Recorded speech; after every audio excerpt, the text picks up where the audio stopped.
ನನ್ನನ್ನು ಕೆಲವರು ಪ್ರಶ್ನೆ ಮಾಡ್ತಾರೆ, ನೀನು ಒಬ್ಬ ನಟನಾಗಿ ಯಾಕೆ ನಿನಗೆ ಈ ಕಾಮ್ರೇಡ್ರಂತಹ ನನಗೆ ಜನರ ಬಗ್ಗೆ ಯಾಕೆ ಮಾತಾಡ್ತೀಯ, ರಾಜಕಾರಣ ಯಾಕೆ ಮಾತಾಡ್ತೀಯ ಅಂತ ಕೇಳ್ತಾರೆ. ನಾನು ಬರೆಯುವ ಕವಿತೆಯಲ್ಲಿ ರಾಜಕೀಯ ಧ್ವನಿಸಬಾರದೆಂದರೆ ನನಗೆ ಹಕ್ಕಿಗಳ ಕಲರವ ಕೇಳಿಸಬೇಕು. ಹಕ್ಕಿಗಳ ಕಲರವ ಕೇಳಿಸಬೇಕೆಂದಾದರೆ ಯುದ್ಧ ವಿಮಾನಗಳ ಶಬ್ದ ನಿಶಬ್ದವಾಗಬೇಕು. ಒಬ್ಬ ವ್ಯಕ್ತಿ ಬೆಳೆಯುವ ಎತ್ತರ ಅವನು ಬೆಳೆಯುವ ಎತ್ತರದಿಂದಲ್ಲ ನಾವು ಲೆಕ್ಕ ಹಾಕೋದು. ಅವನಿಂದ ಎಷ್ಟು ಜನ ಬೆಳೆದು ಅದು ಅವನ ಎತ್ತರ. ಒಂದು ಬದುಕು ಅರ್ಥಪೂರ್ಣವಾಗುವುದು ಅದು ಇನ್ನೊಂದಷ್ಟು ಬದುಕುಗಳನ್ನು ಪ್ರೇರೇಪಿಸುವುದರಿಂದ ಮತ್ತು ಒಂದು ಕಂಟಿನ್ಯೂಸ್ ಟೆನ್ಸ್. ಹೊಗಳ್ತಾ ಇದ್ದಾರೆ, ಬೈಕೊಟ್ಟಿರೋ ಜನ ಇರ್ತಾರೆ ಕೆಳಗೆ, ಗೊತ್ತಿಲ್ವ ನಮಗೆ. ನನಗೆ ಮೊದಲು ಮಾತಾಡಲಿಕ್ಕೆ ಅವಕಾಶ ಕೊಟ್ಟಿದ್ದು ನಾನು ಇನ್ನೊಂದು ಕಾರ್ಯಕ್ರಮಕ್ಕೆ ಹೋಗಬೇಕು ಅನ್ನೋ ಕಾರಣಕ್ಕೆ. ಕಾಮ್ರೇಡ್ ಸೂರ್ಯವರ 100 ವರ್ಷಗಳವರೆಗೂ ಸಂಭ್ರಮ, ನೆನಪು. ಇವರನ್ನ ಭೇಟಿಯಾಗುವ ಭಾಗ್ಯ ನನಗೆ ಸಿಕ್ಕಿಲ್ಲ.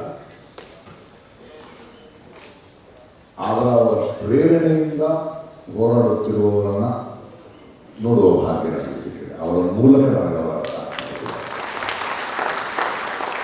ಈಗ ಅಂಗನವಾಡಿ ಕಾರ್ಯಕರ್ತರಿಗಾಗಿ, ಬಿಸಿಯೂಟದ ಮಹಿಳೆಯರಿಗಾಗಿ ಎಲ್ಲರೂ ಯಾವ ಬ್ಯಾಂಕಲ್ಲಿ ಆಗಬಹುದು ನಾವು ಸೂರಿ ಅಂತ ಕೇಳಿ. ಒಬ್ಬ ವ್ಯಕ್ತಿ ಬೆಳೆಯುವ ಎತ್ತರ ಅವನು ಬೆಳೆಯುವ ಎತ್ತರದಿಂದಲ್ಲ ನಾವು ಲೆಕ್ಕ ಹಾಕೋದು. ಅವನಿಂದ ಎಷ್ಟು ಜನ ಬೆಳೆದು ಅದು ಅವನ ಎತ್ತರ. ಆ ಥರದ ಬಹಳ ದೊಡ್ಡ ಎತ್ತರವನ್ನು ನಾನು ಸೂರ್ಯರನ್ನು ನೋಡ್ತಾ ಇದ್ದೇನೆ. ದುಡಿಯುವವರ ಜೊತೆಯಾಗಿ, ದುಡಿಯುವವರ ದನಿಯಾಗಿ ಇಂಥ ಒಂದು ವ್ಯಕ್ತಿತ್ವ ಅದು ಅಳಿಯೋದಿಲ್ಲ. ಇವತ್ತು ನಾವೆಲ್ಲ ಇಲ್ಲಿ ಕೂತು ಮಾತಾಡ್ತಿದ್ದೀವಿ ಅಂದರೆ ಅವರನ್ನು ಮತ್ತೆ ಪುನರ್ಜೀವಿಸುವ ಪ್ರಯತ್ನವನ್ನು ಮಾಡ್ತಾ ಇದ್ದೇವೆ. ಗಾಂಧಿಗೆ ಎಷ್ಟು ವರ್ಷ ವಯಸ್ಸು ಅಂದರೆ ಅವರ ದೇಹದ ವಯಸ್ಸಲ್ಲ. ಅಂಬೇಡ್ಕರ್ಗೆ ಎಷ್ಟು ವಯಸ್ಸು ಅಂದರೆ ಅದು ನಿರಂತರವಾಗಿರುತ್ತೆ. ಹಾಗೆ ಸೂರ್ಯ ಒಂದು ಬದುಕು ಅರ್ಥಪೂರ್ಣವಾಗುವುದು ಅದು ಇನ್ನೊಂದಷ್ಟು ಬದುಕುಗಳನ್ನು ಪ್ರೇರೇಪಿಸುವುದರಿಂದ ಮತ್ತು ಒಂದು ಕಂಟಿನ್ಯೂಸ್ ಟೆನ್ಸ್. ಎಲ್ಲ ಕಾಲದಲ್ಲೂ ಇರಬೇಕಾದ ದನಿ ಅದು. ಇವತ್ತಿನ ನಾಟಕೋತ್ಸವ, ಹೀಗಾಗಿ ಒಬ್ಬ ನಾಟಕವನ್ನು ಕರೆದಿರ್ತೀರಿ. ರಂಗಭೂಮಿ ಕಲೆಯ ಕೆಲಸ ಕೂಡ ಅದೇ ಅಲ್ವೇ? ಸೊ ಈ 3 ನಾಟಕಗಳಿದೆ.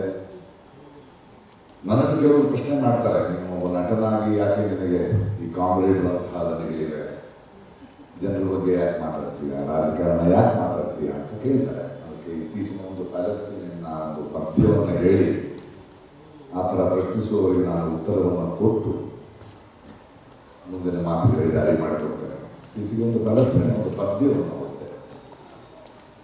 ನಾನು ಬರೆಯುವ ಕವಿತೆಯಲ್ಲಿ ರಾಜಕೀಯ ಧ್ವನಿಸಬಾರದೆಂದರೆ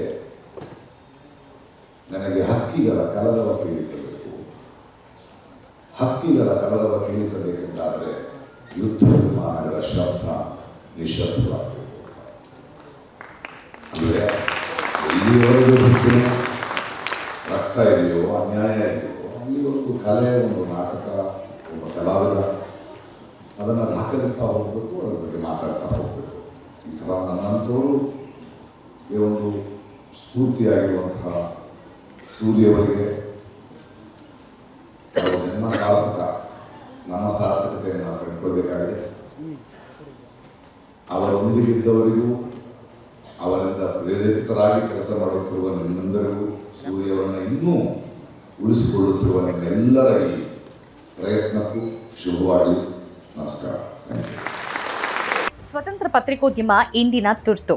ಅದನ್ನ ವಾರ್ತಾ ಭಾರತಿ ಮಾಡ್ತಾ ಇದೆ. ನಮ್ಮ ಚಾನೆಲ್ ಅನ್ನ ಸಬ್ಸ್ಕ್ರೈಬ್ ಮಾಡೋದ್ರ ಜೊತೆಗೆ ಬೆಲ್ ಐಕಾನ್ ಒತ್ತಿ ನಮ್ಮನ್ನ ಬೆಂಬಲಿಸಿ. ಹಾಗೆ ನಮ್ಮ ಕಾರ್ಯಕ್ರಮಗಳನ್ನ ಲೈಕ್ ಮಾಡಿ, ಕಮೆಂಟ್ ಮಾಡಿ, ಅದನ್ನ ಬೇರೆಯವರಿಗೂ ಕೂಡ ಶೇರ್ ಮಾಡಿ. ಹೀಗೆ ನೀವು ಮಾಡಿದಾಗ ನಮ್ಮ ಚಾನೆಲ್ ಮತ್ತಷ್ಟು ಜನರಿಗೆ ತಲುಪತ್ತೆ. ಆ ಮೂಲಕ ನಮಗೆ ಸಹಕಾರ ಆಗುತ್ತೆ.